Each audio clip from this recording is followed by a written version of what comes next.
You know, Susan, most of us remember where we were and what we were doing when we heard the news a year ago today. Perhaps you were even watching the launch as it happened on television. But WINZ radio reporter Frank Mottek, who also works part-time here at News 4, was at the Cape that morning, sharing the coverage duties for CBS News with veteran CBS radio correspondent Christopher Glenn. Frank remembers that day as he saw it happening.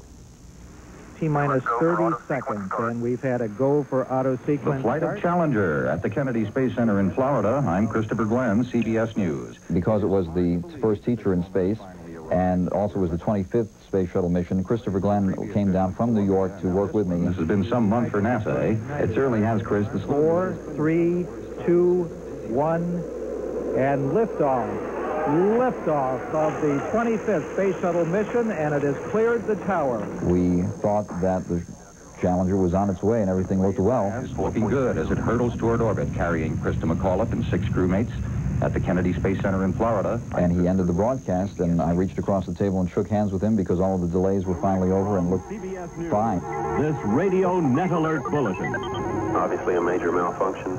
We thought maybe the shuttle would emerge from that fireball and didn't know what this meant, what this pattern in the sky meant. We have a report from the flight dynamics officer that the vehicle has exploded. I thought for a moment of the famous broadcast of the Hindenburg explosion. This is Mission Control, Houston.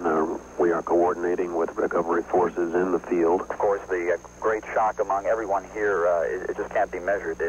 People walking away crying. We were concentrating as professionals and didn't reflect on it until later.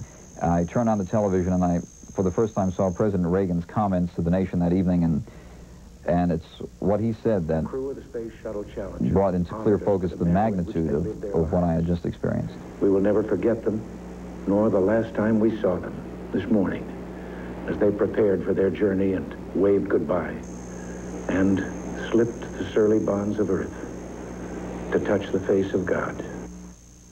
Well, no matter how we heard about it, none of us is apt to ever forget that.